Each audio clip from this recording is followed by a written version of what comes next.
You should be bubbly. I'll be a dick.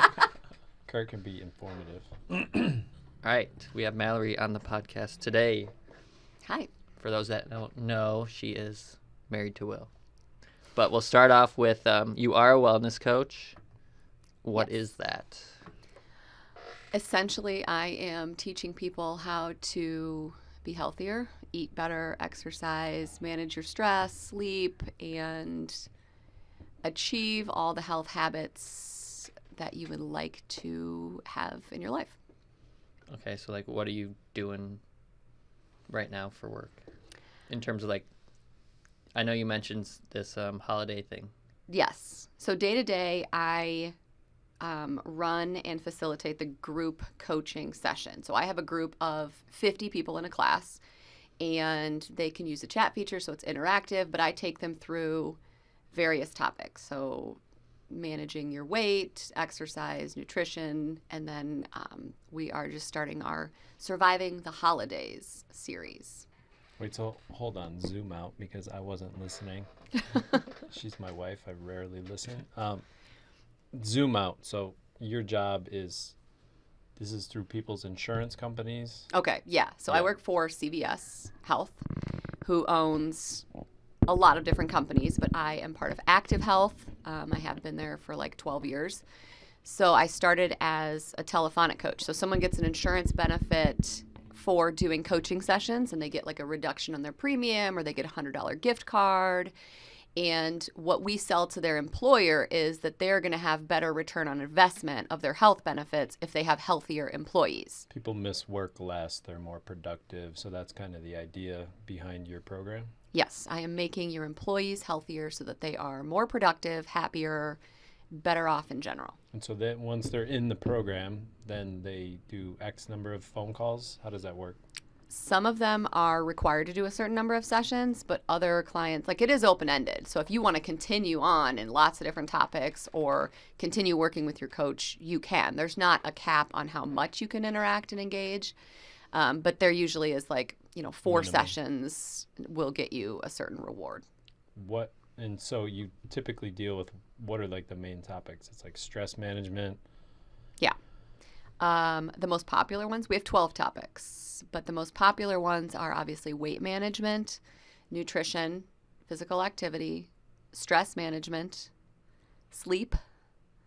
The holidays, surviving the holidays is going to be very popular. And then we have some that are more condition specific, like metabolic syndrome, diabetes, pre-diabetes, hypertension, pre-hypertension. So the person can pick. Yes. And then that helps their premium. Now, do they have to have some sort of red flag in the system?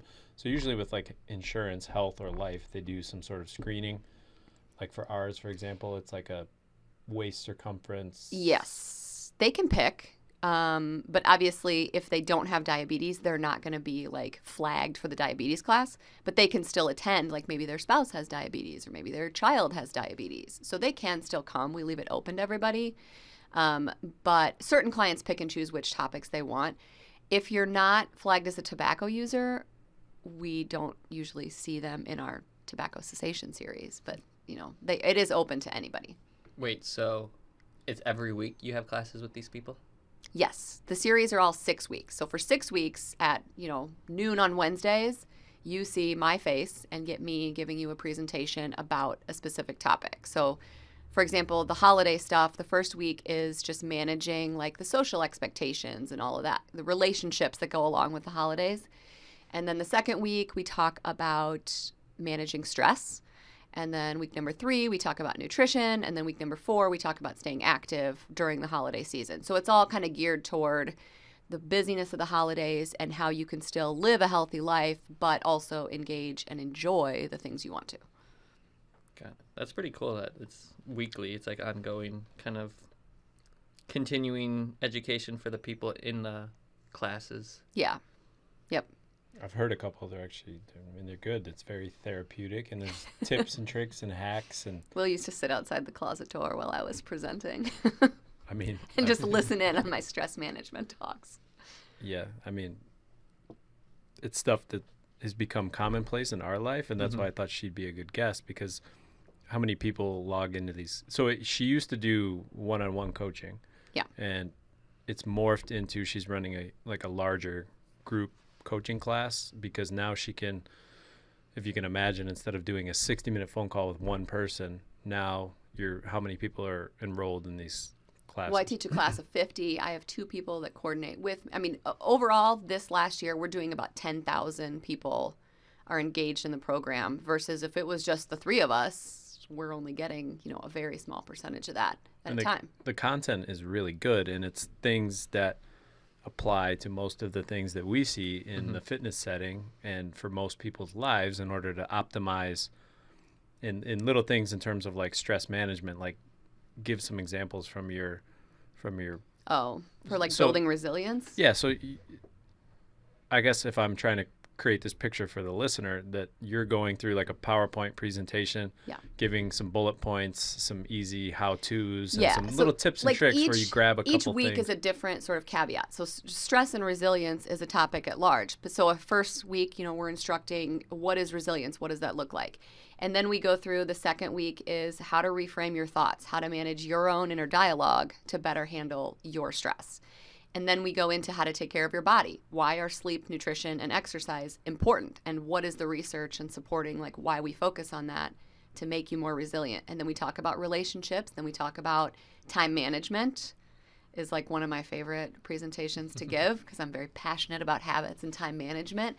And then the last week is like putting it all together and giving them like a launching off point, because I don't want to end a 6-week series and just be like, well, good luck, see you later. It's like, okay, now you have the tools. So these are the scenarios, like how you use the tools I gave you. Like, tools are used to make a job easier. So we're giving you tools. You have to then like sort of learn how to implement them in your own life. It's pretty good. Yeah. I feel like more people could probably take advantage of something like this. And you might not even know that your insurance offers this. Like, Will, you could be doing this. I do it on a daily basis. I wouldn't be the one teaching you, but you may have access to this. But it's just, when it comes from obviously like an employer assurance company, it has to be vetted to be like clinically sound information. I'm not there giving you like the latest, greatest, hottest tip from Instagram. It's like, it actually has to be. I have to cite the sources of the things I'm saying. Yeah, so all the words, everything she picks in the presentation has to be research-based. Why I did 15 emails this morning about attainable versus achievable. What's the best word to use? Like, it's very detailed. Yeah, so she's studying these things like resilience and then trying to narrow it down, funnel it down into very usable, and that's pretty much like what they do. You're a professional. So you're when we met, we were in grad school. I was in the exercise science and you were in the health and wellness. Yeah. And they're intertwined, so we took a lot of classes together, but the path that you took was more towards the average wellness person in a work setting, that's a parent, has other responsibilities. So these skills are much different from how to squat and where Yes. Whereas you can answer like how much force aerobic, and velocity and all of the science of it. I went through exercise physiology and stuff too, but I took the route of like the everyday person. How do you just like wake up in the morning and feel good and have energy and like be in a good mental state to like get through your day? And it's performance based. Yes.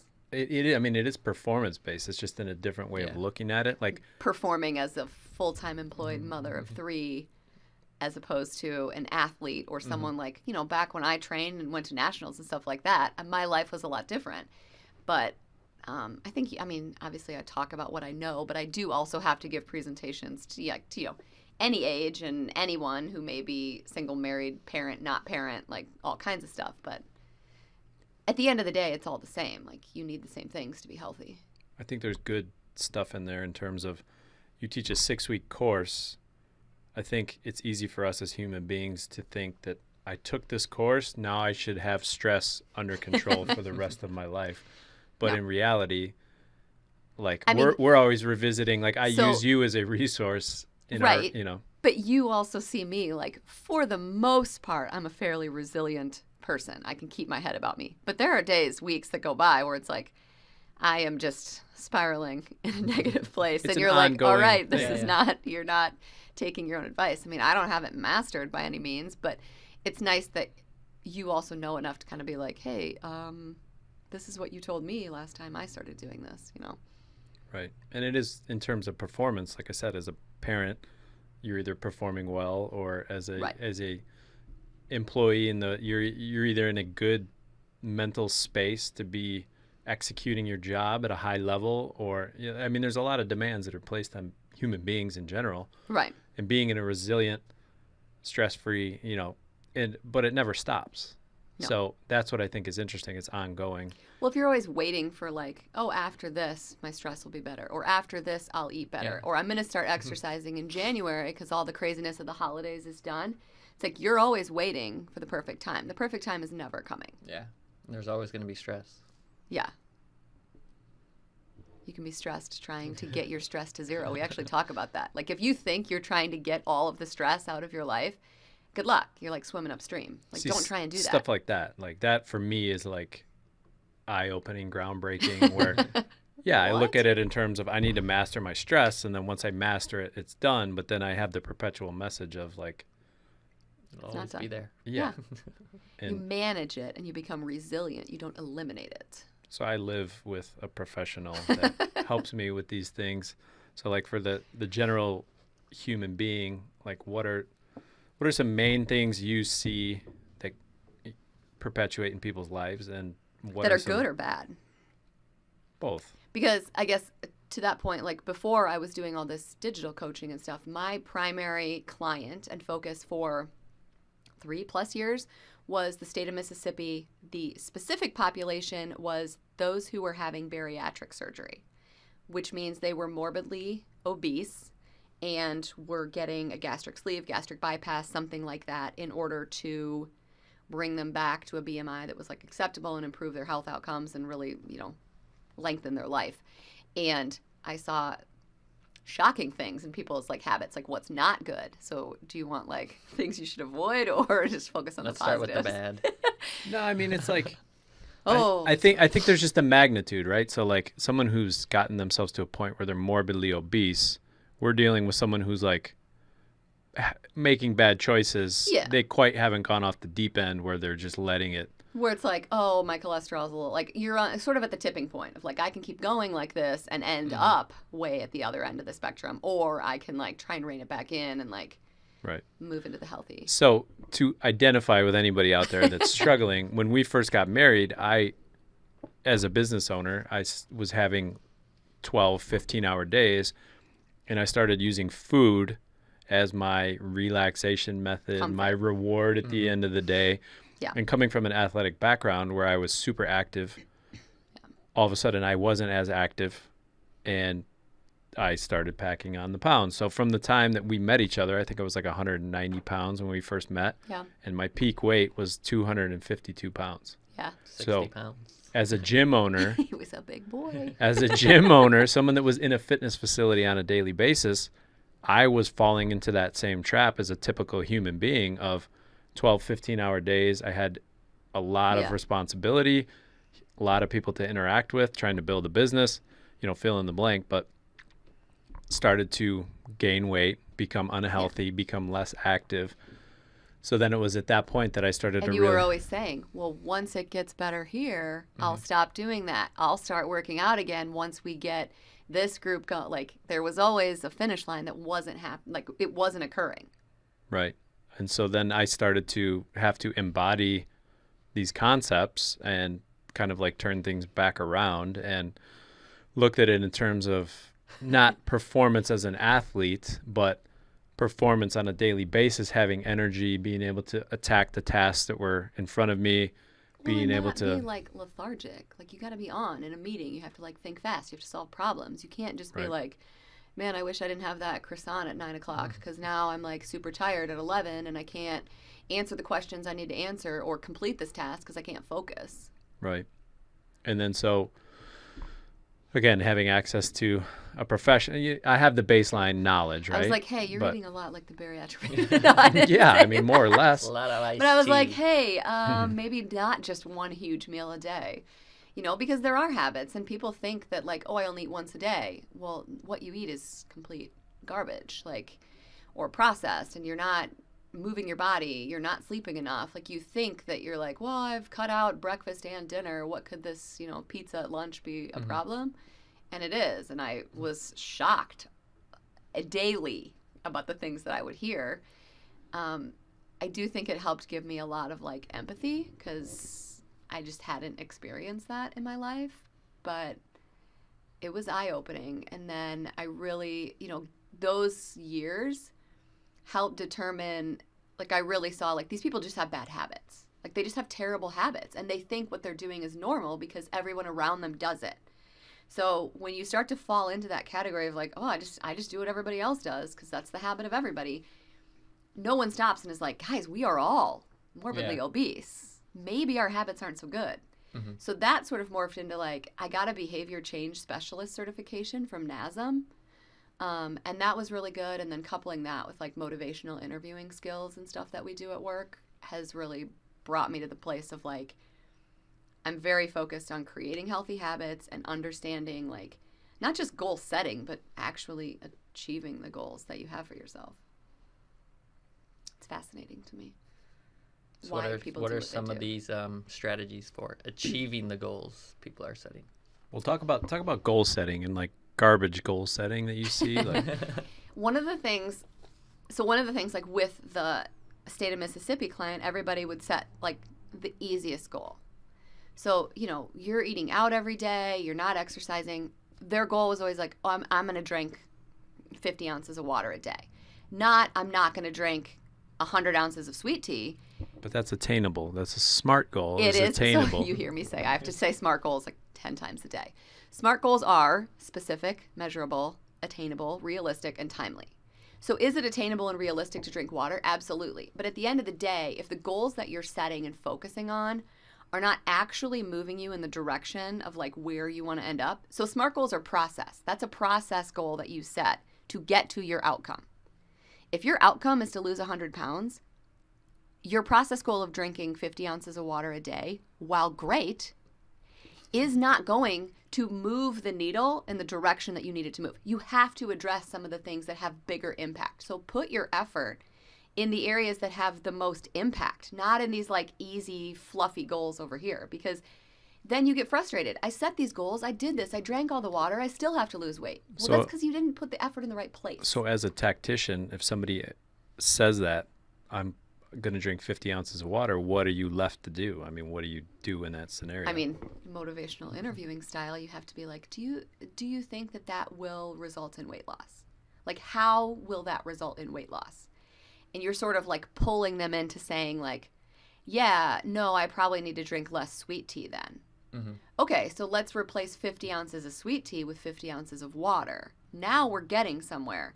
But it has to like come from them. So it's like you're sort of just like asking a bunch of leading questions to get them to come to that moment. You educate them, then you ask a bunch of questions, and then you hope that they pull it all together. She did this to me we were on a walk one day, and I understand the concept of motivational interviewing, and I think one of my worst habits, and this is kind of how I started gaining a lot of weight, was like to be busy. So like as an athlete and in college, I could always sleep till like a normal hour, and then I started having to wake up earlier and earlier to get things done. So I would wake up and I'm not much of a morning eater, so I would start with coffee, and as I drank coffee throughout the day, I was running on like caffeine, cortisol. I'm all hyped up. I would go a long time without eating. And then all of a sudden it would hit me and I would just like, I could overconsume in one sitting. Here comes Will. Every door in the pantry is open. And what's crazy is I would keep doing it. So I keep gaining weight and I'm like, why am I gaining all this weight? Yeah. And we were on a walk one day and she started walking. She's asking me a bunch of questions. And ultimately I start to arrive at the conclusion of, when I go a long time without eating, tends to be when I overeat. When I overconsume coffee and caffeine on an empty stomach, I tend to overeat. And so I was like arriving at these conclusions, and I turned to her and I'm like, you sneaky little... Darling, thank you for bringing this to my attention. But if I had told you, I probably had told you, yeah, you haven't eaten anything today. At 3 o'clock, I'm not surprised that you want to eat the entire box of cereal. But that wouldn't be the same effect of like you coming up with it yourself. Mm-hmm. So a lot of times people need to solve their own problem, and they're much more bought into the idea of it. 100%. You do this to me too. when I'm It's like, just, it's tricky. It's you tricky. do this to me and like, you're like kind of challenging me, like, oh, I mean, do you think you could do that better? Like, be more patient with the kids, like, cut off working at this time so you're not like doing both all the time. And I'm like, I think I could do this. And I start thinking about it, and it's like, then all of a sudden, like, I'm more bought into it because then I think it was my idea. Like, I am gonna see if I can put a hard stop and not check my email after that or whatever. Works both ways. And look at you now. You're healthy, you're fit, you're not eating inconsistently. Look what I've done. You've created the man of your dreams. Did. Slowly but surely. There's still work to do. Yeah. So most of the goals that we get are weight loss. So similarly with body what composition. Yeah, with what you're For sure. experiencing. Yeah. People want weight loss, but the first thing that they're coming in for with us is exercise. So they think exercise is the path to weight loss. Yeah. Which is partially correct. So really, yeah, but what research shows is that exercise is a part of weight loss.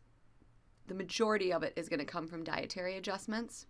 Exercise is more important when it comes to sustaining a healthy weight than reaching a healthy weight.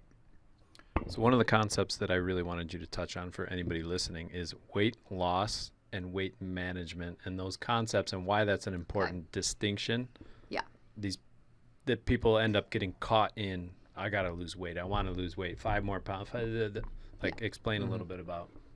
Weight loss is a shorter period of time where you would be specifically staying in a caloric deficit, mild caloric deficit, in order to chip away and lose the weight. I would say, I know that like statistically speaking, 1 to 2 pounds a week of weight loss is acceptable. Unless you have a lot of weight to lose, 2 pounds a week is not. It's not a like realistic rate of weight loss. I would say half a pound. I mean, if you can lose a half a pound a week consistently, you're doing great things. And then weight maintenance is different because weight maintenance is transitioning from being in a deficit where you're eating less than you're burning, and it's slowly turning the page and bringing you back to, okay, now I'm eating a maintenance calories, meaning I'm balancing my energy in and energy out, and I am sustaining the weight or composition or whatever that target was. And it has to happen because if you're always in a deficit, you're just damaging your metabolism. You're ruining your hormonal profile and you're doing more harm than good. So you have to have periods, even if you're not at your target weight. If you want to lose 20 pounds and you lose 10, you need to maintain in the middle there in a period of time. Like, don't get greedy and try and lose all 20 at once. What's good time frames, though? Give people some guidelines of like. So it depends, like half a pound a week. But for how long? Oh, a deficit? I would say like 12 weeks. Maybe 16 if your deficit is small enough and you're like feeling good. But I would say 3 months of like dieting or like in a deficit, and then give yourself probably at least 2 to 4 weeks to stay at a maintenance and then go back to approaching weight loss. It's not like a glamorous fast. Well, and that's something. So It's now not my body weight today was 198. So 190 to Humble 250. 190 to 252. Now I'm 198. And I will tell you that from 252, there were 3 or 4 times where I pursued weight loss only to kind of rebound back about halfway because I was not paying attention to these concepts. I'm going to lose 2 pounds a week. I'm going to keep going. There's a very stark difference between you and I. You go hard. You go in. You're like, I am going to suffer through this. I'm going to lose 20 pounds. And I'm like, you should lose a half a pound a week. Yeah. The sustainable, like nobody wants to hear that word. Not with my personality. I'm gonna grit and I'm gonna outwork and outlast anybody in the consistency Right. realm. So when you just said 2 pounds versus the half pound, I'm like, yeah, fuck that. I'm going 2 pounds. And then I would drive my weight down only to have it eventually become unsustainable. Guess what? Slowly start to rebound and then end up back at 225. I would argue that at the end of a 12-month period, your way and my way, you end up at roughly the same place. But my way, you do it with a lot less pain. Because you're going to lose 20 pounds and regain 10 or 15. You're going to lose it again. You're going to regain some. And at the end of the year, maybe you are at a healthy weight and you're happy with it. But you've gone through peaks and valleys to get there. Whereas with my way, it hasn't really been that terribly inconvenient. You made a couple of different lifestyle choices and you ended up healthy and you can sustain it. But it's strategic. So that's what I'm saying. If you could give people some guidelines of like, I mean, so at a half pound a week, and you're not going to be doing that an entire year. Yeah. Let's say you do that 2 or 3 times a year for 12 weeks. What is that? 6 pounds. Yeah. 18 pounds in a year is realistic, and that's if you're organized and I was just going to compliant. say, if you come to me and you want to lose 20 pounds, I would probably say, give me a year of your life. You're not going to gain these 20 pounds back. You are going to understand how to maintain a healthy weight. And so somebody that wants to lose 40 pounds, you're looking at a 2-year. You can lose it fast and regain it again if you want, or you can just lose it and keep it off. Make a long-term investment. But if there's one thing for somebody to take away, I think, and me having gone through that, it is. It's a drastic process of gain, lose, regain. And I would argue regain. you're not that pleasant when you're Angry. trying to lose 2 pounds a week. Yeah. So it's basically coming to the conclusion, like, if you're trying to lose weight, shoot for half a pound. And know, like, okay, if I'm trying to lose 15 pounds, what is half a pound a week? Factor in 2 to 4 week Yeah, maintenance and don't phase. use, I mean, no offense, guys, don't use exercise as your mode of like, I'm going to lose weight. You're going to out-exercise poor dietary habits. I can exercise for an hour, but I can do a lot of damage in an hour at a restaurant or, at home. Like We've talked about that. A 500 calorie workout, you could eat 500 calories. I was doing all that running, and I was still very conscious of the fact that, like, don't give yourself free rein to just, like, go nuts, because I don't want to be spending time in one area. Like, it trickles in. So, like, when I was running early in the morning, I would go to bed early. I'm not going to be tired and still try and run. Like, the sleep is important for me to be able to perform well. Eating well is important for me to feel good. Like, it creates a good result down the road. But that's where that's interesting. And in terms of stress management, so like now I'm going to start exercising. I'm going to be in a caloric deficit. I'm going to try to lose 2 pounds a week. I'm going to put pressure on myself and I be got a work stressed about project it. due next week. Yeah. It's like I'm going to be the worst version of myself. choose your stress. And it's, so this is where you're kind of an inspiration to me, my dear, my love. You like casually ran a marathon, not like several weeks ago. Yeah, a month ago. With moderate training. But then hearing you go through the process of that and how you're preparing for it, it's just like strategic. It's not jump to running a marathon. It's like, I'm just going to increase my mileage little by little. I bump my calories by 12%. I got to make sure I'm going to bed on time. Like it aligns. You allowed yourself to gain a little bit of weight so you could make sure that you performed, so you were okay with that. Whereas some people, I see them like, well, I want to run a marathon, but then I also want to lose 10 pounds, right. And it so, becomes competing. And I knew going into that, like running is not a means of like weight loss for me. I always gain about 5 pounds when I run a lot. I don't know if it's because I eat more or retention of water or whatever. But when you embark on something like that, you have to kind of think like there's going to be positives and there's going to be negatives. And you have to be okay with all of it. And I was cool with that because I had always wanted to run a marathon and had never just like forced myself to do it. And so, I mean, it wasn't all positive, but I did it and I was proud of myself. But I also, if you remember, I don't know when we got the treadmill. I bought the treadmill, but probably, I don't know, a while after Reed was born. So I have been increasing my mileage steadily for 2 years. I mean, this isn't like, oh my God, she ran a marathon. How long did you train for? Like, I've been running consistently for 2 years. It's not like, that's not the answer people want to hear when it comes time to like achieve a goal. It's like, I'm in it for the long haul, I guess. And I also run because I love it. So I'm not punishing myself. If you told me that I had to like take a spin class 3 days a week for the next 2 years, not happening. I'm not interested. Don't choose something you don't also find some enjoyment in.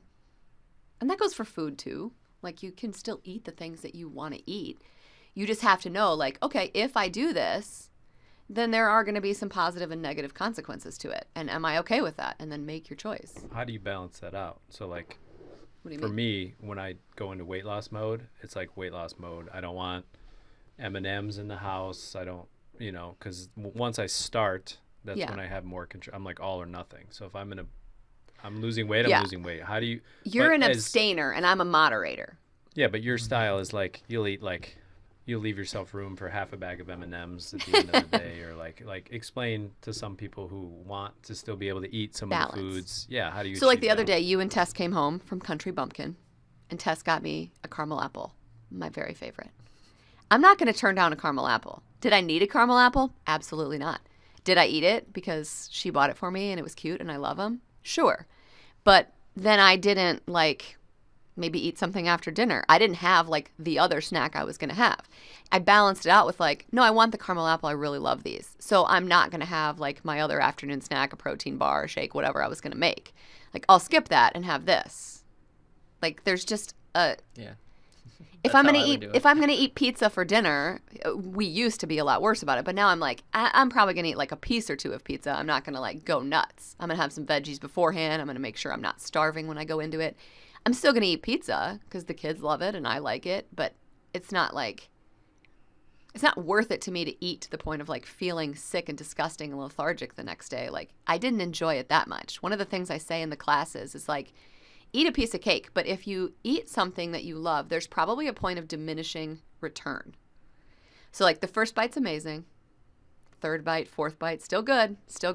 But at some point, it's not amazing anymore. Like by the third piece of cake, is it really that amazing? Absolutely not. So what is the point of eating it? Because it's in front of you? I mean, we've solved this problem in our house by like, I don't make a whole cake for someone's birthday. I make like 6 cupcakes, right? Because if it's in the house and we're all sitting around, we're just going to keep eating it. Not because it's like still amazing. I'm not that good at baking. But it solves the problem. So if I have peanut M&Ms in the house, I'm going to eat a lot of them. I don't buy peanut M&Ms very often. Otherwise, Yeah, that's like just, I feel like being aware of yourself. Like if you like chips, maybe get the single serving at the checkout line versus the big family size. if you were a smoker and you didn't want to smoke, would you put a pack of cigarettes in your like on your kitchen counter? Environment. Likely would not. If you're trying to lose weight, I wouldn't recommend keeping like a chocolate cake on the counter at all times or whatever you're, some people like salty foods. That's not me, but set up your environment in a way that leads you to your priorities and your goals. I have found that so when people are more aggressive with the weight loss and they do become all or nothing and they don't have that balance of allowing themselves a piece of cake or structuring that in, that's that half pound versus 2 pound a week. Mm-hmm. You're going all in and you're restricting, and it might be a little bit too aggressive. That's where you start to lose that control and you want to reward yourself. And I think that's where the all or nothing. You can reward yourself in a way that's still moderate. Like, are you really rewarding yourself by eating a whole cake? no, Tell then me, it's tell like me you're what you feel punishing like. yourself. Maybe food doesn't need to be the reward either. So this brings me to when we have a series on habit change. And so a habit is a cue, a routine, and a reward. 3 parts to a habit. So I always talk about like habits make your days easier because it eliminates decision fatigue. So you're not having to decide every moment of the day what you're going to do. Do you wake up in the morning and decide, I have to like think about brushing your teeth or not? Mm-mm. I hope most people listening to this do not decide that. But why do you brush your teeth? So your teeth don't fall out and you don't have to buy new teeth. So you're avoiding dental complications. You don't Yes. want your breath to And stink. aesthetically, a nice smile is... You don't want your mouth better. to taste like a litter box. Like whatever your Yeah. reasoning is. You don't like hem and haw over brushing your teeth. A healthy breakfast is just an extension of that. If you want to feel your best throughout the morning and you want to have sustained energy, then a healthy breakfast should be a no-brainer. Because you want to be healthy, you want to look your best, much like brushing your teeth. You brush your teeth because you want your smile to look nice and you don't want to offend people with your breath. You eat healthy because you want to look your best, because you want to feel your best. Like, Yeah. Eating just becomes like emotions. Well, then you like go to the drive-thru and, oh, I deserve this. I want this. ate so well yesterday. And it's like food should never be the reward. In the routine, like the cue, the routine and the reward should always be something other than food. And it doesn't have to be like, I can't afford to, get my nails done once a week. But it's like, give yourself a compliment. Like, put a gold star on your calendar. It can be something very small, but it should make you feel proud of yourself. Mm-hmm.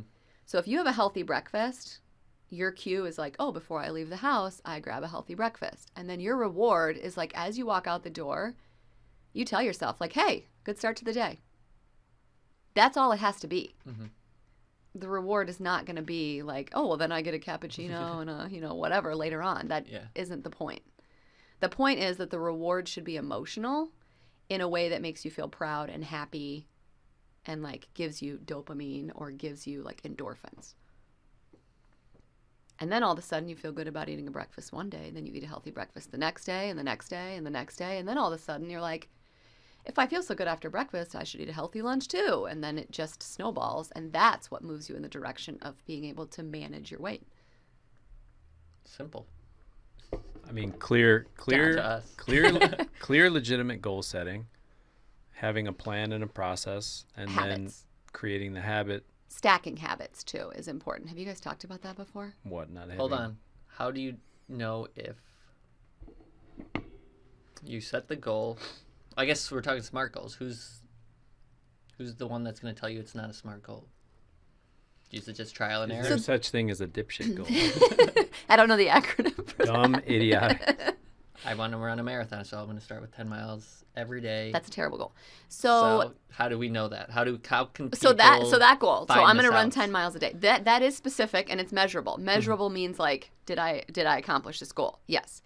Is it attainable? So I would ask you, how confident are you on a scale of 1 to 10 that you can run 10 miles every day? 0. Okay. 3 days. And if it's not a 7 or higher, I would say, let's go ahead and like modify this. So you can do this for yourself. I'm going to eat salad for lunch 7 days a week. How confident am I that I can do this? If it's like 5, you're like, okay, maybe my goal should be like 4 salads a week. Let's do this, And you can work your way up. I always say, like with habits, we have these big goals, but when it comes time to like get down to business, it has to be very, very small changes. Because that's what compounds over time and creates like lifestyle habits that you can sustain. So it should be a very small, like your first couple of goals should be like, this is easy. I'm going to walk 10 minutes but aren't 3 you times a week. Contradicting yourself? Because like, isn't that like I want to drink a little more water. But does it move the needle? It moves the needle. Oh, it doesn't move the needle. If you can say, I'm going to run 10 miles a day, but maybe your goal should be 20 minutes of walking every day, Mm-hmm. and you actually do 20 minutes of walking every day, you're better off than if you tried to run 10 miles and you got 2 days in and you stopped. I guess that goes back to having an expert. I mean, we've talked about Yeah. that a lot. Like somebody to tell you whether or not, Like, yeah, I guess. Mm-hmm. instead of spinning your wheels, like, hey, I want to be better at golf. So the other I'm element going of to that the is driving range every you day. should make your goals timely, meaning it has a start date and an end date. You want like for this week, because at the end of the week, you can stop and reflect and be like, how did that go? Was that too much? Was that too little? Can I do more? Should I do less? And then you reset it. Don't set a goal for like 6 months at a time. You're probably going to want to reevaluate them every week. Okay, so probably most people are setting too large of a time frame for their goal. Yeah, and then they're forgetting about it. They're like, oh, then you have this like, Okay. I'll start hold on. tomorrow. You're contradicting yourself. Because we were just saying Wait, setting management is complicated. setting a long enough timeline. Okay, like Yeah. so. The goal would be I will lose a half a pound every week. Your outcome goal is still a long time frame. It's still going to take It's you a year to get a there. goal within a goal. But Okay. so the Check outcome marks. is still going to be a year, but your process of every week, because then you can say, hey, you know what? This week I lost 1 pound instead of a half a pound. Kudos to me. Next week I'm looking at the calendar and things are a little hairy. And maybe I should just do like a maintenance week with my calories to try and not overstress myself. And, I'm going on vacation. I'm not going to be at the gym. Like my goal this week then is to walk on vacation. Right, manage your weight during vacation. Mm-hmm. Kurt was saying we'll have people go on vacation and you can see a noticeable weight I gain. didn't say that. You said that. Kurt. And Kurt goes, how do you...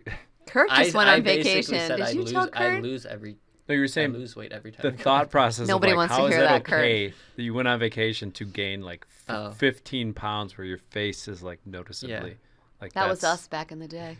Yeah, it's kind I of. guess all inclusive. I've done you guys that. Used to I do mean, I'm not pointing fingers. I've probably done that. There was a comedian. You go to an all you can eat. He's like, should you really be eating all you can eat? if I you're would paying argue for it. not. Wait, so if you go, all right, so another common issue. So with weight loss, I know what happens in our house, but what if I need to eat salads every day of the week? Like, okay, that sounds great in theory. Now, what does my like shopping need to look Who like? makes my salads? I do. Right. For you. How are you gonna get that done? Where's the salad coming Right. from? Where's the execution in terms of Yeah. what does your shopping list need to look like? So what does your pantry look like? It What does should be your one of fridge your look like? weekly goals. One of your goals at the beginning of weight loss should be, how am I going to make this happen? It doesn't have to be a goal. So, efficiency, Time management. time management, planning. I used to shop every week. I actually kind of liked it up until I hate shopping. I didn't mind it. I even took the kids. It was like our thing. On Thursdays after daycare, we went to go grocery shopping. It becomes tedious the more kids you have, and I do not grocery shop now. But we live in a great age where I go online and I have ordered from Aldi. I typically order from Walmart now, but it saves most of the items I need. I scroll through, I click everything. It probably takes me 20 minutes a week to plan meals and order groceries, and then another, 20 to go pick it up and put them away. What does your planning meals look like? I write down dinners for 7 days of the week, 6 days of the week, and I just fill in what we're having for dinner. I don't even do breakfast and lunches because I just get the essentials that can be any sort of breakfast or lunch. We always have oatmeal. We always have eggs. It's raining or something. Yeah. Oatmeal, eggs, toast, waffles, cereal, cheese sticks, whatever, just cottage staple cheese. stuff. We have the staples. We have the same thing for lunch. There's veggies, there's salad, there's protein, whatever. And then I just get dinner stuff. Okay, we're having salmon. I need salmon and veggies and some rice. And then we're having chicken and we're having Cobb salad and we're having pasta and meatballs and just whatever the ingredients are for what I need. Order it, pick it up. Sometimes I'll prep in advance, sometimes I won't. Kind of depends on how I feel or what's going on. Explain to people what that means. Most weeks I will cut up all the broccoli and cauliflower and roast them. Put it in the oven, air fry it, however. Sometimes I just steam it in the microwave. But the vegetables are always prepped. Okay, so And then a there's lot ready- of times I will also batch cook a bunch of chicken. Instant Pot, bake it, whatever. That's always in the fridge. And then if we're doing like salmon some night, I'll cook that. It doesn't take that long for dinner. Or if we're having frozen meatballs and pasta, then I'll make that. Sometimes I have it all made in advance, but normally it's just like I just batch cook. Like, here's the vegetables, here's the sweet potatoes or rice or whatever, here's the protein. It's not, I don't use recipes really because I don't follow them anyway. And then sometimes it's like, oh, I made some pumpkin banana bread the other day that I won't let Will eat. That's for Reed. But for the most part, it's just very streamlined because I don't have a lot of time, and I don't like, it's not important enough for me like to cook certain meals that it's a place where I put a lot of time and energy. Okay, a lot of people say they don't have a lot of time. So what does your daily, weekly schedule look like? With all these kids where to and all start. this stuff. Time management. Time management is my jam. It's, So when do you wake up? 4:45. When do you start work? I do schoolwork from 5 to 7, sometimes work / Okay, schoolwork. People don't know this. Explain. I am getting a master's in public health administration. Your second master's. My So second you have a master's. full-time job, 3 kids, and you're getting a master's. Continue. And And sometimes she ran a marathon. So you wake up early to do schoolwork. I wake up at 5, and from 5 to 7 is uninterrupted. The kids are asleep, and I can do work, schoolwork. I used to run in the morning. I don't usually run in the morning now, but whatever. I do a lot of like computer stuff in the morning that needs concentration because it's quiet. Then I get the kids up, off to school, wherever they need to be. Then I go home and work. Occasionally, Would you eat breakfast? 7 o'clock when the kids eat breakfast. Okay. So I'm feeding the kids. I'm eating breakfast. Usually it's oatmeal with cottage cheese in it. Mm-hmm. Don't knock it till you try it. It takes one. Doesn't Gavin eat that? Or is that eggs and oatmeal? I've eaten Eggs and oatmeal. Eggs and Over oatmeal. easy. Egg, Pretty yeah. good, yeah. I like cottage cheese. I will also eat like an English muffin with cottage cheese on it. Usually some fruit or something that the kids are eating. Work, run back and forth to preschool for Reed. Wait, so you work from so you drop 8:30. them off? 8:30 is when I get back home from school drop off. So 90 minutes of kid time in Yeah. the morning, pretty much. Yep. And in that time, if the kids are eating, I'll do the dishes or fold a load of laundry. Like, you're always just like looking for one thing that needs to be done. I'm a busybody. Mm-hmm. I don't like to sit down. Then I work throughout the day. When I have a break at work, like if I have meetings or classes or something and I have 45 minutes, I'll jump on the treadmill or I'll grab the dumbbells or something. Like, a lot of times it's like spread out throughout the day, but something's always better than nothing. If I can get 2.5 miles in, then I got 2.5 miles in. Like, I just take advantage of empty places in my calendar to fit stuff like that in. And then I work until 4:30 or 5. And then it's kid stuff. Dinner. Sometimes I run errands on my lunch break. Weekends are more kid stuff. Like, food prep wise, I ordered groceries today. I spent 20 minutes while I was eating lunch, made the menu, ordered the groceries. I'll pick them up Friday morning after school drop off. And then usually on like Sunday afternoon or Sunday morning is like a slow time at our house. So I will cook food then and have it all done. Like, we're not doing anything anyway. We might as well make use of it. And Wait, I lost you. So you finish work when? 5-ish. And then what happens? Who knows? Recess soccer. Try to keep the kids busy. Try and keep everybody from killing each other in the house. Any parent knows that's a rough The stretch worst stretch of time is dinner try to feed 'em bedtime. and- yeah. It's soccer, it's play outside, it's do all the things around the house. And then you're cooking dinner at what time? 5:30, 6 o'clock, depends. Because Okay, if so I pretty if much I right take after to work. soccer, then it's later, and I try and have it made or something ahead of time. But cooking dinner is a pretty. Last night I made a Cobb salad with chicken nuggets on it. So it works. Big hit for everybody. It was fun. It's not gourmet. It's not fancy, but it gets the job done. The kids will eat it. Mm-hmm. Yeah. There's some protein in there, balanced. Chicken nuggets make it a little more exciting. And then they'll eat the Cobb salad, throw some bacon bits on it, cheese. They love it. Yeah. Yeah, and then it's like, if you have 3 kids, you basically just feed them and clean up the kitchen all day long. So by the time they're done eating dinner, they're like, can I have a snack? And then it's back to just square one again. And then bathing and changing diapers and play some games, go to bed. I go to bed at like 8:30, 9 o'clock, right after the kids do. Got it. It's not glamorous, but it's efficient. But in terms of time management, even as a family, as a couple, feel like we try to make decisions based on these concepts of, is this a good... So our son, for example, we were going to sign him up for soccer. We looked at like the times that were available. What does that look like for our work week? Are Right. we all going to kill each other? And I think sometimes when you make decisions as a group, Yeah. it's important for that distinction. Like, is this good balance for everybody? Because We switched gymnastics places because we found class times that were more convenient for us. So instead of killing ourselves and like Yeah. having the same argument every week of like, you take them, no, you take them, this is too fast, we don't have enough time. We just needed to be smarter about it. And this class time works well for everybody and 2 of the kids. Smart goal. We're just more efficient. And it is definitely a pain that I work late on Thursdays.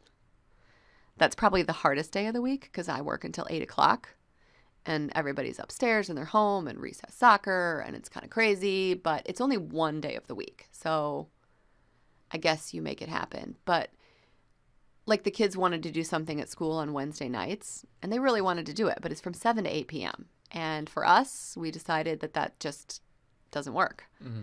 That's going to take away from, like, it's going to make bedtime worse. They're going to be tired and crabby. It's just like, that was one of those things where you can't do everything and still expect to have like this perfect balance. Balance is going to require you to say no sometimes.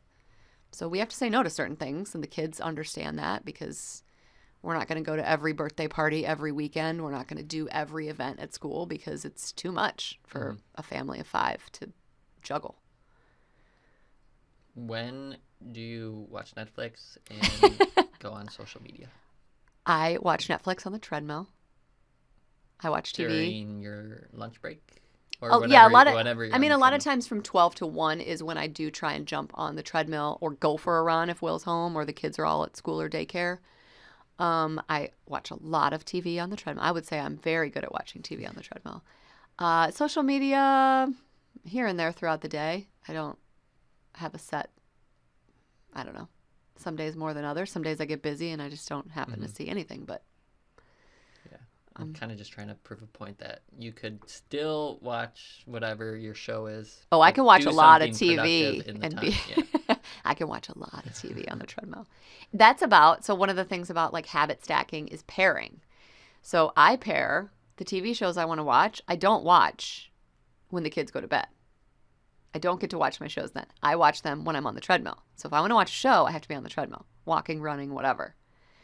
If, like, I'm not very good about drinking water, I bought a water bottle that I like. It's fun. I realized I like cold water, so it has to keep it cold, otherwise I won't drink it. And I try and pair it with, like, a cup of coffee, thing of water. So it's like you pair things that you wouldn't normally do with things that you're already doing or the things that you enjoy in order to make that. More tolerable. Like if you brush your teeth, you should eat a healthy breakfast. Because I'm going to venture a guess that most people brush their teeth. And they can just stack a healthy breakfast with it. I hope they brush their teeth. Some people brush their teeth after breakfast. Doesn't matter. You could still tie them together. I do.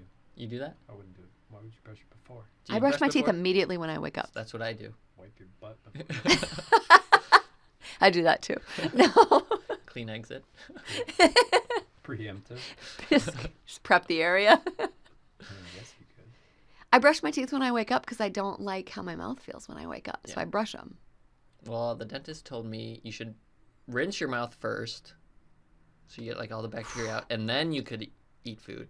Then I'm like, I gotta fucking clean this retainer. Yeah. I'm gonna brush the retainer anyway. That's Why another wouldn't I thing. just You don't brush wear a my mouth? retainer. I wear a retainer too. Yeah. So I want to get that out and like cleaned ASAP. before I. You should wear a mouth guard and see how it feels. No. Yuck. Well, I mean, I just think that people have time. You just don't see that you have time, or you've created this like narrative in your head that you don't have time.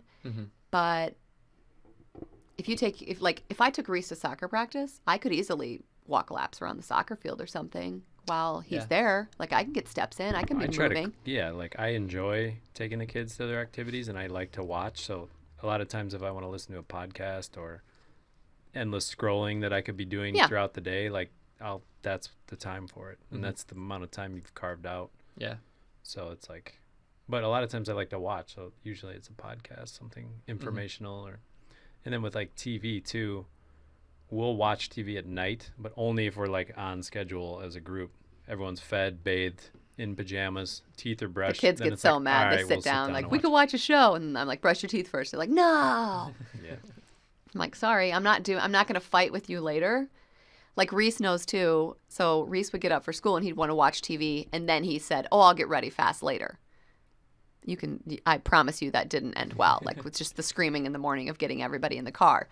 So I was like, okay, well, you can watch TV if you get up and do all your stuff. You're fed, you're in your school uniform, your teeth are brushed, your bag is packed, has your water in it, you're ready to go. The next morning, I come upstairs from the office at 7 a.m. He has gotten him and Tess breakfast. They're both dressed. They're ready to roll because by 7:15, they want to be watching TV. So now all of a sudden, they're like Johnny on the spot in the morning, like dressed and ready to go. Like, we're super fast. So if we rewind that to like habit, so there's a cue and action. So that's the reward is the TV. Their cue is their colored alarm clock turns green at 6:45 and they get up. That's when they can get up. Their routine is I get dressed now before I leave my room. I come out, I eat breakfast. After breakfast, I brush my teeth. The reward is you get time to play, go outside and play, or watch a show or something before school. And don't let it fool you. That's not always that seamless. No. But I would say when we identify a problem, then we come up with a solution. And then So instead of fighting kids and being late for school and letting that become the norm, I mean, I did that for a couple months, and we then I got changed. smarter. We changed and shifted, and then this is the new pattern. And now it's like we're getting out the door at 7:50 for the 8 o'clock drop off, as opposed to just letting 8:15, 8:30 become the norm. It's Yeah. like slipping out of control. So while it is still a little bit of a battle, it's better outcome for everybody than it is. And like trying to teach them like, balance and consequences. Like this morning, Reese wanted Golden Grams or something for breakfast. And I was like, okay, but you're going to have to do like, then let's do double vegetables at dinner or something. Just like trying to show him like, if you're going to eat something that's like not very nutritious, we got to make up for it somewhere. And he was like, nah, no. Not worth it. And he did like, but that's the thing. Like I want them to be able to decide as adults what is worth it and what's not, like how to balance. And they do get it. Like, I want to eat to feel good. Like, do you feel good after you eat that, or do you feel tired? Then if you feel good, then eat it. And if you don't, like, this was one of those things like with Halloween coming up. It's like, do you let your kids eat all the candy they want until they're sick to learn, like, I don't want to do that? Or do you, like, restrict it? I try not to restrict it because I don't think that that is healthy in the long run. I didn't grow up with restricted food. It was like a free-for-all all the time. And it was never like a motivation. Like I didn't want to go eat the whole box of Oreos because it's going to be there tomorrow. I don't need it now. I probably didn't eat enough unprocessed food growing up, but I turned out okay. That pairing gets broken. I feel like we were talking about this earlier about feel-based eating. So like, Yeah. But I think the term is to feel energized. Like food is a fuel, not a Yes. amusement park. And kind of what we were talking about with the cake. There's a difference between wanting to feel energized and wanting to feel happy. You shouldn't eat food because you want to feel happy. I would argue you don't feel very happy after you've eaten the cake. You're angry with yourself. Especially if you have a specific goal. You're like, so the reason I they're don't feel called good. Why comfort did I eat food that? is because high carbohydrate foods, high concentrations of carbohydrate release serotonin in your body, and that is why they are comfort foods, is because serotonin is a soothing hormone. But you can get serotonin in other ways, so you don't have to turn. Like what? I mean, watch your favorite show, wrap up in a blanket. Like serotonin a lot of times is like a nostalgic thing too. Like you feel like, oh, I used to, like, what's an example of that for me? The Office, the show The Office. Hearing the theme song of The Office brings me so much joy. It's like soothing. It's comforting. I know I'm going to enjoy this. It's like I'm probably on my couch. I'm comfortable. Hearing the theme song of The Office is soothing to me. You know what I do when I'm having like terrible days at work and I'm trying not to quit my job? I put on episodes of The Office on my phone, and it's like background noise for me that is comforting while I have to do things that I don't like. Yeah. It's like when I do dishes, I watch something because I'm like, I'm just going to distract myself while I do this task I don't necessarily want to do. Something you don't like to do? Is that another pairing? It would be a pairing. example? Yeah. You have to do a task that you don't enjoy, so you pair it with something you like. You have to be kind of smart about the things that you pair it with. People are going to be like, I'm going to pair it with booze. I'm going to drink every time I have to do it. And like, obviously, there are, like, that's what we talk about in the Resilience series, like healthy coping mechanisms versus unhealthy coping mechanisms. That is the common strategy, though. Like, what do we do after work? We go to happy hour, we get some wings. That becomes a destructive pattern. I would argue that sweatpants is just as comfortable as having wings and happy hour. If you allow yourself to, like, think about it. One of the, like, you really have to get to know, like, and have at the ready healthy coping mechanisms, because life is going to get tough sometimes. Like, you have to know some of the things that you like to do. Do you want to play with your pet? Do you want to play games on your phone? Do you have a friend you always call? Like, do you like to sit on your back patio and watch the birds? Like, I don't know. Do you want to go play basketball? Do you want to go play golf? Do you want to go for a run? Like, it doesn't have to be physical activity. It can be just like, I love to read. I love watching The Office. Like, you have to have healthy coping mechanisms, because inevitably you're going to be pulled to, like, I had a terrible day. Let's go out to eat. Let's go have a drink, like whatever. But if you have, because when you're stressed, you don't have like the clearest sense of what you should be doing. So you need to kind of have some things at the ready that are like easily accessible that you can do. How do we define healthy? I mean, I would say it doesn't take away from your overall wellness would be healthy. Okay. I would argue people know what's. Because maybe Yeah. like someone hears that, oh well, going for a walk is healthier than watching a show. So Yeah. but I wouldn't say watching a show is unhealthy. I guess your coping skills can be a balance of like promoting wellness and just soothing yourself. But I wouldn't say always sit down and watch a show in an attempt to avoid exercising. But there is a time and place where you're just like, if you had a terrible day and you slept bad and you're not feeling good or something, like I would argue that it's not the time to like go to the gym and pressure yourself to like crush it and do all these things. Maybe that's your body's way of saying like, you know what, I do need a little, like, I hate the term self-care, but self-care. And I'm just going to go home and eat dinner and lay down and I'll probably feel better because of it. Mm-hmm. One time in our whole marriage, Will told me he wanted me to go home and sit on the couch and not do anything. And it was good. Like, I need to remember to do that sometimes because I will naturally push myself just to like get through it and just like, it'll be better. I'll get some extra sleep. But you were like, I want you to go home and I want you to sit on the couch and I want you to be a total piece of shit the rest of the night. It was pretty fun. Yeah. Couch potato. The kids were like, what is mom doing? Why is she on the couch? Why is dad making dinner? See how, and it worked out okay. But sometimes your coping mechanism has to just be like cutting yourself a break and like resting. Mm-hmm. Any other commonly asked questions from the group?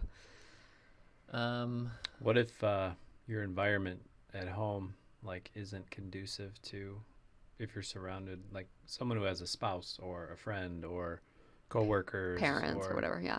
Do you have any recommendations? Yeah. For... I mean, I used to work in an office where every birthday was like 30 middle-aged women brought in their famous baked goods.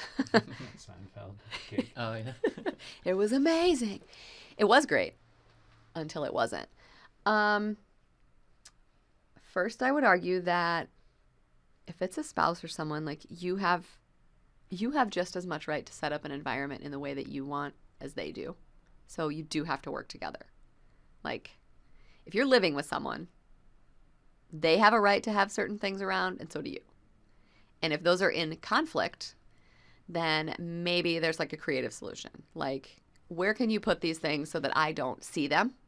I don't maybe even know where they are. Like if your spouse wants to eat potato chips and like that's your like just can't eat, I have to keep going with these.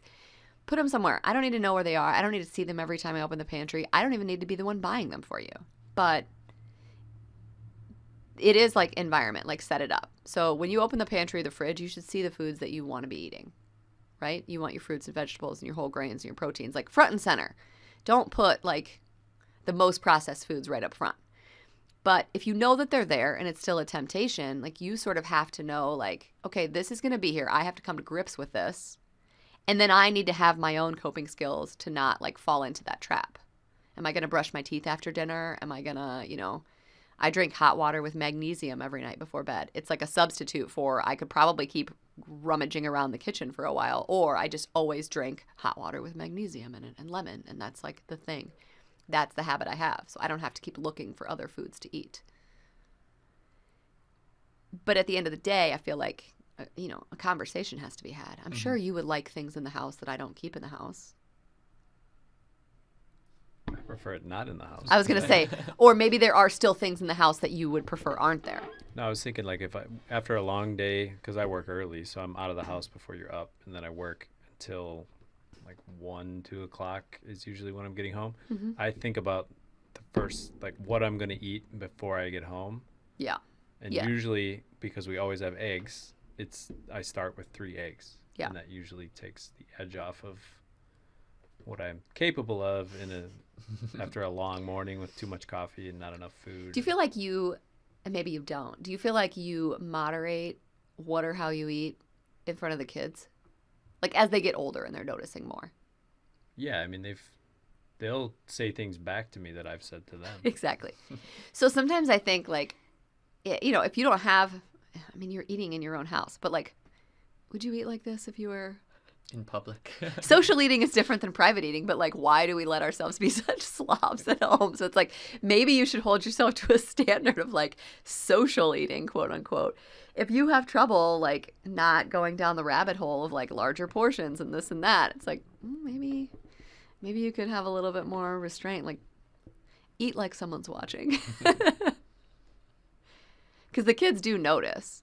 Like, I can't give them a little bit of something and then just like stand in front of them and like eat it all. Like, that's rude. I mean, we've been married for a long time, and like we've come to these patterns that are successful at this point, but we also are two professionals that pay very close attention to the little things like this. And Yes. so for some people, like, give yourself a long enough time frame to start working some of these things out. And if you are looking to make a change, you know, realistic time frames are attainable, and to be kind of cohesive. And like you said, you have a right.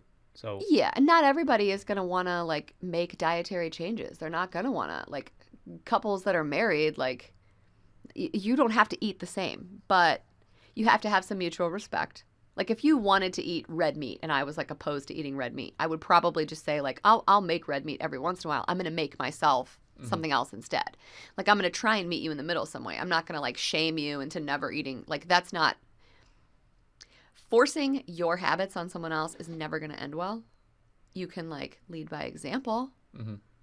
worry about yourself. Worry about yourself. Yeah, and until you like have it all down, then maybe you aren't the one to like shame other people for it. But I think that if you can communicate, you're like, this, it's really important for me to eat vegetables with dinner. So if your spouse is cooking dinner and they don't normally make a vegetable, you're like, look, this is really important to me. Could you just like, could you please just like steam some broccoli or something? Like, I'm going to have salad with this. And when we sit down to eat and we're not eating the same meal, I would appreciate like no comments about it. Like, just be supportive. We've gone as far as like, you'll buy certain quantities of food for the family, and then all of a sudden I'll see it in there and I'll just like start eating that. And The she's banana like, bread. You're eating more of the cottage. Are you gonna keep eating cottage cheese every day? Like, I'm like, I don't know. I'm like And then 'cause artificial she's- intelligence when it comes to our grocery But I habits, have because to I respect- see you eat a bunch of stuff, Because then I'm like, you're oh, we making need to the buy more. Yeah, she's making the grocery list in Yeah. her head, and she sees me eating something that she didn't account for. It's like, he's going off the script. Yeah, but sometimes And you're to like, me, that's weird. It's like, I'll fucking eat what I want to eat. Like, what do you mean? And then, but I do respect the fact that you have to get the groceries, and so I'm like, oh yeah, I am. you were eating a like, lot of hey, cottage cheese. the frozen berries, I don't like the berry blend. I like the mango. Done. Easy change. Now I don't have to buy the frozen berry blend and the mango. I just buy the mango. But it's like, thank you for communicating that, because I would keep buying the berries and you would not eat them, and then I would get angry that you're not eating them, and then Most people have an Alexa. I have a Mallory. you have an Alexa too, but she's less helpful at the end of the day, I think. She gets argumentative. She sure does. Kids were cracking up this morning. I was arguing with Alexa about something. I don't like when she's like, have a nice day. I'm like, I'll have whatever day I want, thank you. Mind your own business. You guys have one? No.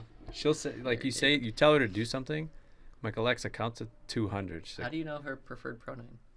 what do you mean? Her, You said her. it. Alexa? She feel like she told us. What is it? I feel like She. She? that's, Oh, a girl's name, isn't it?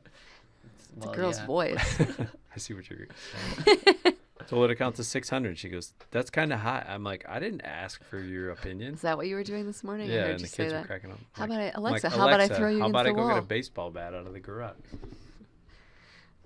Yeah. How do people know if they have some goal? If it's like it's not necessarily achievable, but someone might say, I want to lose weight, but they're not doing Stretch goal? they're not doing anything to It's move lip the needle. service. So Then you're just talking.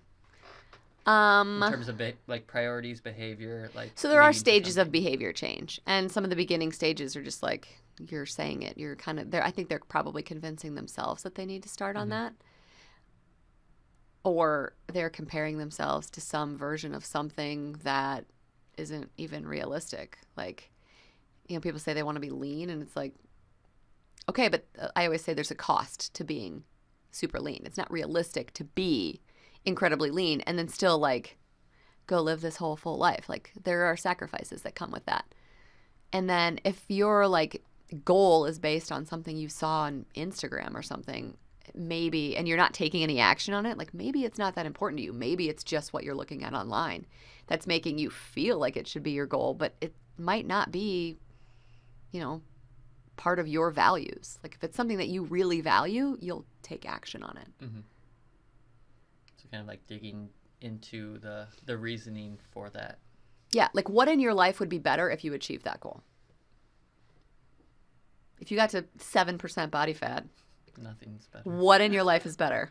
I asked Megan this today. I was like, so if you get super lean, like what is like you did it, but then then what, I guess? You get a compliment from somebody once every 6 weeks. You just stare at like, yourself naked in the mirror and you're like, way to go. Like what is, like I what? guess you, I mean, I you do. maybe feel more satisfied when you look at your own self. I feel more confident. I would argue that everybody wants to be lean in some way, shape, or form. It's just whether or not you're willing to make the necessary. And behavior everybody's changes. definition of what's lean to them is When different. I was fat, like I wanted nothing more than to not be fat, and I justified it because I was lifting heavy weight, and my goal was to lift maximum weight. So I didn't want those two competing with one another. yeah. But then when I was fat, then I didn't want to be fat and felt like shit. Yeah, and then So you it's get like, light and you're like, I feel weak, I want to lift heavy weights. And then you can't lift heavy weights, and then you're like, maybe I should gain. Like, that's the sacrifice, right? so, I mean, you have to determine what's realistic and where is it important for you. If fitting into one pair of certain jeans is like where you feel confident and you feel good about yourself, then let that be the thing. Like, just because someone else around you is trying to accomplish something different, don't let that bleed into and like get into your head. And if you are setting a goal that, even if it's achievable, but it doesn't make you feel good, then I would ask yourself why. Feel good in what sense?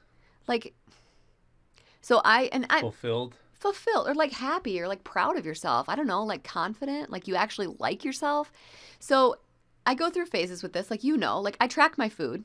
I track my food often, but then I'll go through a phase where it's like the thought of tracking my food is kind of like, oh, I don't want to do that. That's a sign to me, like I need to take a break. Mm-hmm. It's not a positive thing anymore. I used to weigh myself like weekly or every day even to like see the fluctuations. Maybe if I felt like I needed to like kind of tighten it up a little bit. I haven't weighed myself in a long time because I got to the point where stepping on the scale, I'd be like nervous or I'd be upset with myself if it didn't. I know there's going to be fluctuations. I'm very educated on that. But if I step off the scale and I'm like not happy with the result and then I'm short with the kids afterwards or like crabby for that reason, I need to stop. That's not a goal that's like bringing anything to my life anymore. If it's making me feel bad about myself, it's probably not good. What about this one? It's a weight loss goal, and they want a number that they used to be. Yeah, so do I. In their 20s. I'd argue with your last point. Like it's not always gonna feel good. Absolutely. Like you're gonna step on the scale and you're gonna be like, fucking shit. Yeah, and there is a call to action moment. To you, I would. Then you're gonna bear that. You're gonna weather that storm. See, that's what's tricky because I agree with that too. Like sometimes it's like you're a walking contradiction. I am a walking contradiction. I'm a Libra. There's You're a scales. Libra. There's balance. Trust me. It all depends. But we'll you do, have we'll do another to... podcast on living with a Libra. She'll argue the counterpoint. Always. At all times. Even if I agree with you. I would argue the counterpoint because there were times that it was motivating for me. And that's what like made me, watch my portions a little bit more or whatever. But then I noticed it being like, now I'm just being angry with the kids because I'm like annoyed with myself. And that's not okay. So the kids are priority. There's a different priority. Like for me, instead of achieving a number on a scale that I was when I was pre-kid, it's not important. Like that's not my priority. But that's where alignment, and like kind of I think the thing you're saying is like, well, when I was 120 back in college, I mean, I was crushing it, but you had no job. Right, but to get there, you lived in a dorm, you had food provided for you. Could you crush it at 127? But the Probably. alignment, so like for me to lose weight, it was like I don't feel confident dealing with fit people when I'm a fat shit, and I don't have energy in the morning, and I feel like this is a bad cycle. So it was a lot of things aligned that once but you once could I was answer the motivated to make a question, change, I would could my keep life momentum. be better if I achieved this? And the answer was unequivocally yes, my Right. life So even would be when it better. was difficult, because there were so many different ways of getting some positive feedback, I either felt better, I saw Right. the scale going down.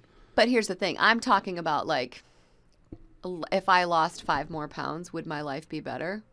What in my life would be better if I lost 5 Doors pounds? open. Like, Yeah. People start Oh my calling God, out of this- nowhere.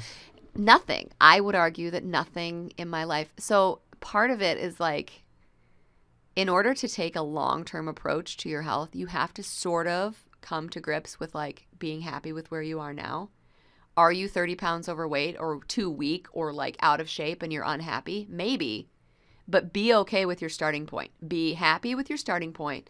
And this is like, I'm going to learn a lot throughout this journey of losing 20 pounds this year. I'm going to learn a lot. I like think about the fact that if you started exercising or lifting or whatever, like you committed yourself today, think about like my life could look totally different in 6 months. Mm-hmm. It's kind of exciting. So it doesn't have to be a negative thing like, oh, I have to work out, I have to eat better, I have to do all this. Like this is an exciting opportunity that I can improve my life. I can choose something every day to improve my life. It's a positive thing. It shouldn't be a negative thing. That's what I like about the gym. Is like as shitty as I'm feeling, you see people coming in and like crushing it, and not only in the gym but in life in general. They're good at other things, or they excel at things, and it creates an energy by being surrounded with people like that. And this is a positive place for the members. It's like, this is a place where I go and I work out and I have some friends and I have a conversation and I leave and I feel good about what I did. And that can snowball into everything else that they do.